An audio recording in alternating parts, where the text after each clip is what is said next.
Tonight, celebration and dejection for soccer fans. Italy shatters English hearts in a shootout. We'll have more on the game that had Toronto patios packed with fans. We saw travel down to about 10% of normal traffic levels. Billy Bishop Airport prepares to receive passengers after a difficult year for an industry hit hard. After all this time, to hear music again, to experience art again. The Stratford Festival welcomes back audiences. This is CBC Late Night News.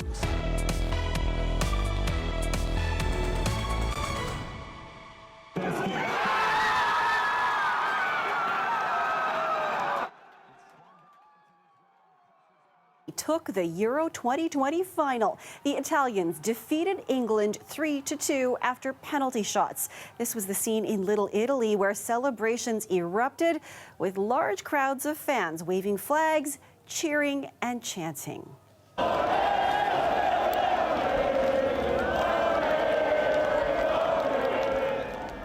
Today's rain didn't stop fans from both teams from making the most of Step 2's open patios, many watching the game from the street. And while it ended in a cheerful party for Italy's fans, for those cheering for England, it was a difficult loss to take.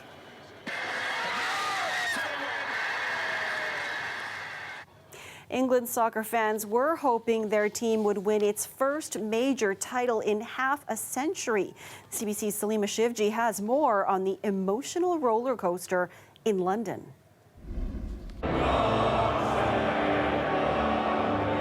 On the pitch at game time, nerves all around, but on the English side, they're holding decades worth of anticipation. Their fans desperate for a first win in any major final since 1966. At screens across London, watching the game was one potential heart attack after another. Even though fans here were feeling pretty confident after their team struck first within minutes of kickoff. We are buzzing. It's been such a long time coming. We've not been in the finals of anything since like 66, so yeah, it's massive. To be in a final and for it to be at Wembley won't happen again. The giddy anticipation and the party outside Wembley began hours before the game. Some fans without tickets even stormed the barriers, trying to push their way in before security intervened. And it's Luke Shaw! With scenes like these across the country, you'd be forgiven for thinking everyone was rooting for the English side. But in small pockets of London, loyalties were somewhat divided among Italians living in Britain. Italy, absolutely.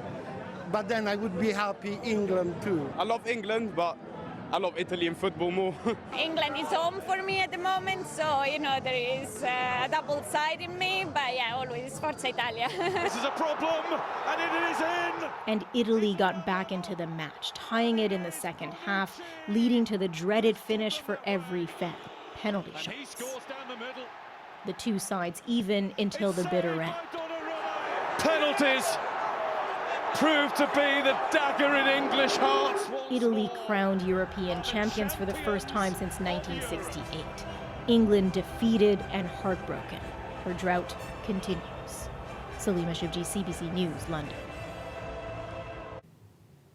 Well, it has been another big weekend of vaccination milestones. Peel Region today announced that 50% of adults over the age of 18 are now fully vaccinated.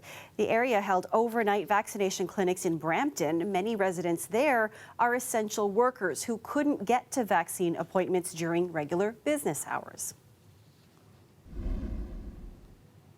And in Toronto, the homestretch vaccine push campaign continued today. By the end of the weekend, the total number of fully vaccinated adults in the city reached 60%.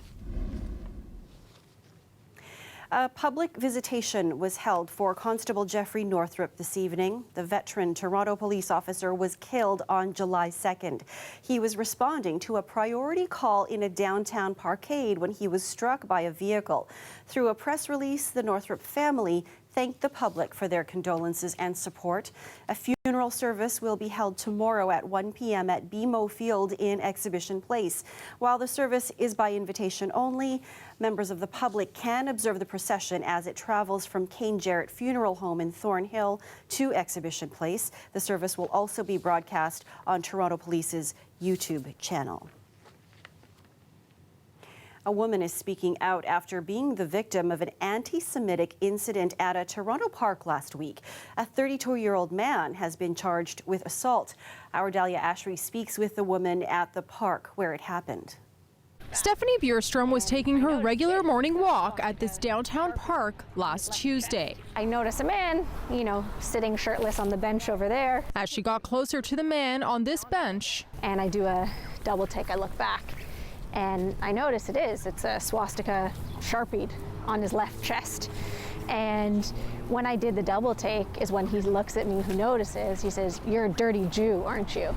Bierstrom responded that she is Jewish. Moments later, things began to escalate. He said, "Oh, you're not part of the Aryan race." Then he did the whole Hitler salute. That's when a nearby witness decided to call police. At that point, Bierstrom decided to leave her baby with her friend, continued her walk to escape the situation, and later she confronted the man. I noticed him coming through the park and coming right back up this street where these people are coming. It's at this moment she captured this. Right Hi, Jew. Hey, what's up? Not much. Jewish much? Proud of it. Proud of it. Toronto police have identified the man as 32-year-old Michael Park and have charged him with assault with a weapon. Officers say the initial caller was also assaulted by the man who threw a marker at them. Park has also been issued 2 provincial offences tickets, interfering with use and enjoyment of park by others and use of profane and abusive language in the park. Both my grandparents on my mom's side survived the Holocaust. So for me, this hit really close to home. According to the Toronto Police Service's 2020 hate crime report, the victim group most targeted last year with hate crimes was the Jewish community with 63 occurrences. Bierstrom is grateful for those who defended her and stood by her. You have to stand up for what you believe in and what's right. And it was hard. It was hard in the moment, but I was empowered in the sense that I knew what I was doing was correct. And I wasn't going to let him do things to other people or say things to other people. Dahlia Ashry, CBC News, Toronto. Mayor John Tory officially opened the doors to the Agincourt Community Centre after a fire forced it to close for almost 2 years. Because there's a great sense of connection to these community centers, and I am so proud of the fact that this city can have this kind of community center. The fire happened in January 2019. It was mainly concentrated around the swimming pool and took nearly 2 days to put out. The facility has been upgraded. It's open for public use and areas have been made more accessible. The center has a fitness facility, a swimming pool, and 2 indoor ice rinks. Courses and drop-in programs are also being offered. Billy Bishop is preparing to receive passengers for the first time since March 2020. The downtown Toronto airport is known for its convenience, giving many passengers the opportunity to take off and land closer to work and home. But as Dale Manukduk explains, the border closure is still preventing the airport from really taking flight. Porter flights out of Billy Bishop have been grounded for over a year. The hustle and bustle normally found at the airport, a distant memory. We saw travel down to about 10% of normal traffic levels, and obviously Billy Bishop was completely shut down for commercial. Only 2 airlines operate commercial flights there, Air Canada and Porter Airlines. In 2019, they accounted for nearly half of the recorded activity by the airport.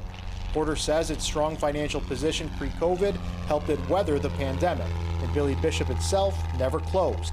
They still had 70,000 takeoffs and landings, nearly 5,000 from Orange Helicopter, who were transferring hospital patients and helping to facilitate vaccine distribution.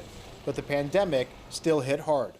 We were employing about 2,000 employees directly here at the airport and about 5,000 employees beyond the airport as well. And many businesses had to shut down and had layoffs in place, and in some areas we saw up to 90% job reduction. The airport went from 2.8 million passengers in 2019 to almost none, many of whom flew Porter.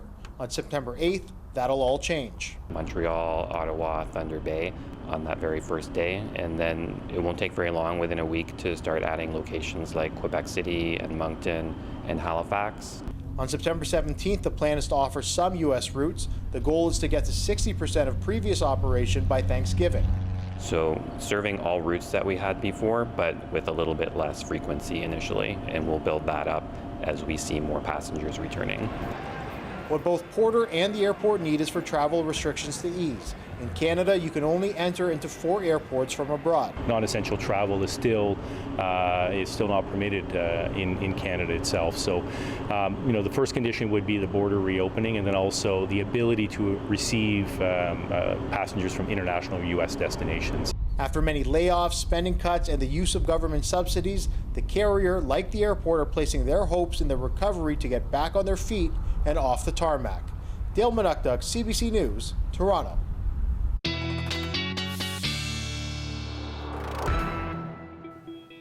Just a look at the Toronto skyline tonight. You can see the clouds up in the sky, and all day that was pretty much the case too. Sophia, you told us all about this yesterday, to expect the showers, and certainly got some.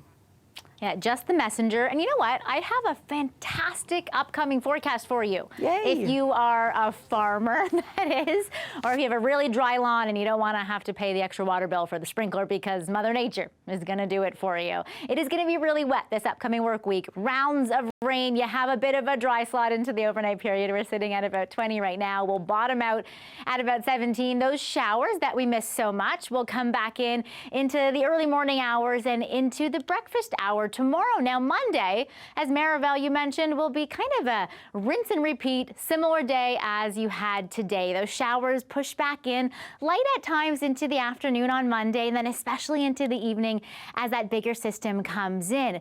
And then as we head into Tuesday, it's a bit of a horse of a different color. So for Monday, we're just a couple degrees below seasonal, very gray, very cloudy. That rain pushes in later and into the evening. And then Tuesday, more rain, widespread, more of a washout type day, but also with a lot of extra humidity. We're talking the potential for more severe storms, very sporadic in nature, but with all this extra humidity, if it storms, you're going to get a ton of pouring rain. Temperatures as well will feel about 10 degrees more than what the forecast is. So if you're sitting at 25, 26 degrees, it will feel 36 or 37. More of the same with the storm chance continuing on Wednesday. How long into the long-range forecast will it go? I'll tell you all the gory details when we come back. Okay. Well, we'll come back, I guess, if we have to. At least we're laughing about it. We got it. We got it. Yeah, thanks, Sophia. No problem. Transport Canada has announced new interim restrictions on railways in areas of high fire risk. Parts of British Columbia are suffering from an ongoing wildfire crisis. It comes amid suspicions a train may have sparked the Lytton fire. Trains will have to travel at reduced speeds through high-risk areas. CN and CP must carry out fire patrols, clear tracks of combustible material, and report any fires spotted along routes. Currently, almost 300 fires are burning in BC. About 20 are deemed particularly dangerous. Among them, one that erupted yesterday near Vernon. Pope Francis appeared in public today, just a week after undergoing colon surgery. He delivered his weekly prayer from the balcony of his hospital room. There was some shortness of breath, but he stood for 10 minutes. With him were children who are also patients in the hospital.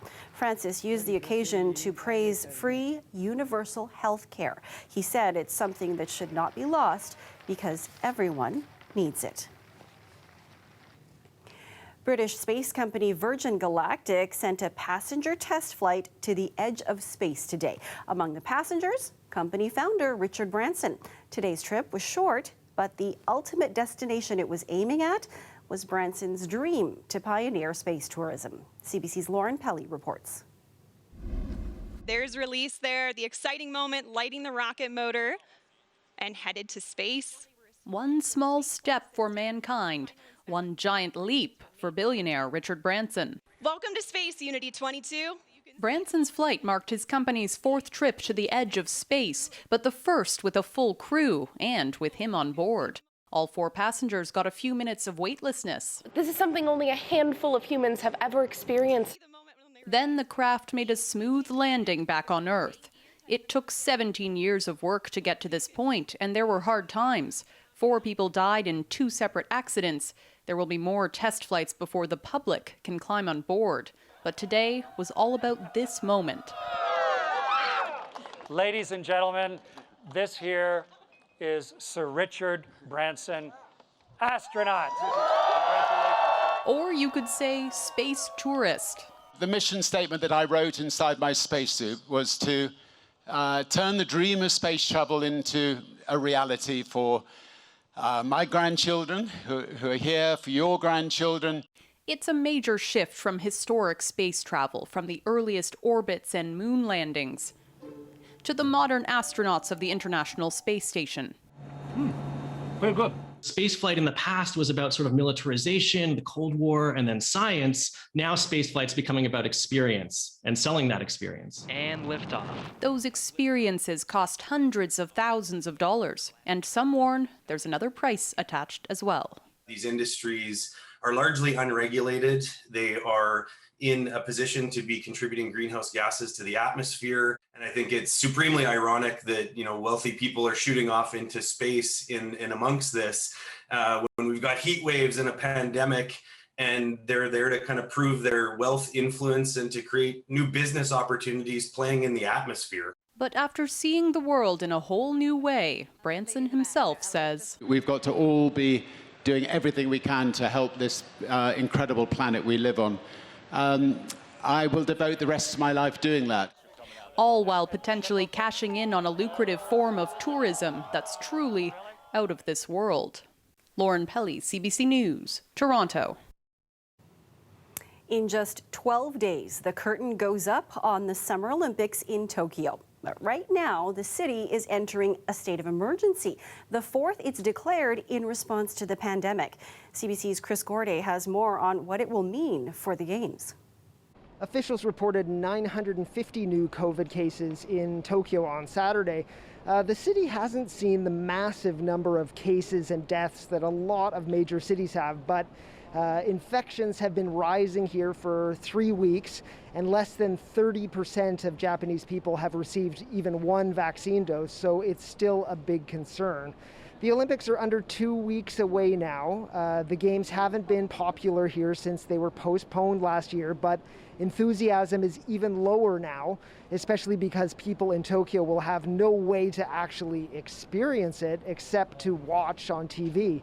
This week, organizers completely banned spectators from every Olympic venue in Metro Tokyo.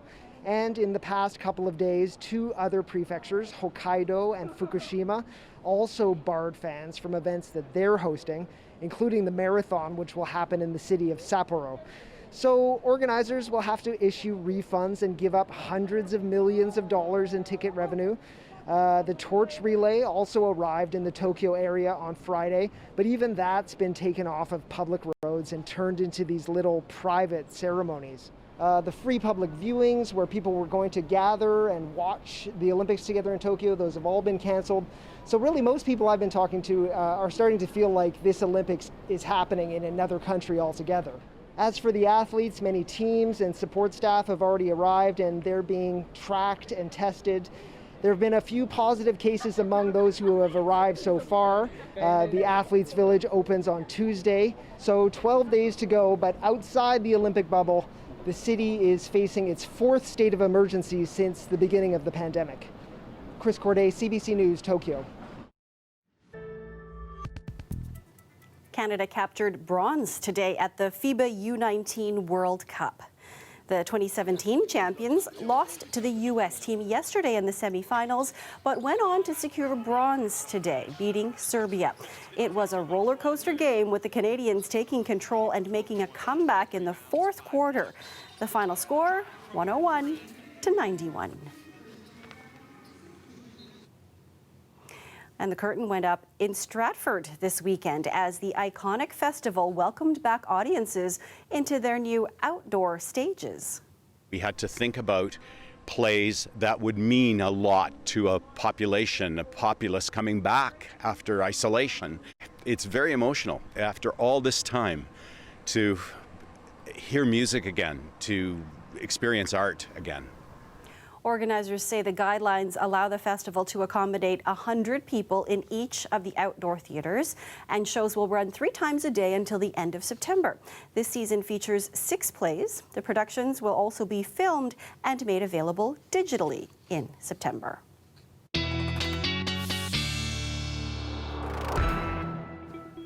So we're happy for the farmers' fields, I guess, this week. Yes, and the question is, how many pairs of cute rain boots do you really own, and how many cute rain jackets can you put on the kids? Because this will be the week to put them into cycle. It's going to be wet, but it's not going to be a flooding rainfall every single day. That's sort of the take-home message. So rounds of multi-day rain, hot and humid, and an active boundary that is setting up on top of us. Let's talk a little bit about the rain, though, because the really heavy stuff is going to stay mostly stateside, except for some of you in the Niagara region that will see those higher amounts. Everybody else is looking at that 25 to 35 mil over the next few days. That is unless you get a storm rolling through, because then you will have pouring and maybe even torrential rain, and the storm risk is there almost every single day for this upcoming week's forecast. Now, this doesn't look pretty, I know, but it's really sporadic, right? Not everybody is going to see a storm every day, but if you do, it is going to be with a ton of rain. Look at the feels like every day, feeling like the mid-30s pretty much across the board. And look at the reds and oranges creep up on the screen. That's an indication of how saturated the atmosphere is with all of this heat and humidity. Now, let's time this out for you in a minute, but I want to show you the feels like over the next coming days, especially Tuesday to Wednesday. Monday is more of your brisk day, if you can call it that, with a little bit of less humidity. Tuesday feeling close to 40, and Wednesday feeling like the mid-30s. Now, as you get to the rest of this storm potential over the next coming days, I'm going to time this out for you now. It's Gulf moisture coming up in a plume over top of us, sandwiched with high pressure off to the east. You are going to get rain Monday evening, and then another big rain burst Thursday into Friday. Maribel, back to you. Rain, rain, rain. Okay, got it. Thanks, Sophia. You're welcome. That's our show for you tonight. Thank you for watching. We're going to leave you with more from the streets of Toronto today. Soccer fans taking in the Euro 2020 final. Good night, everyone. Take care.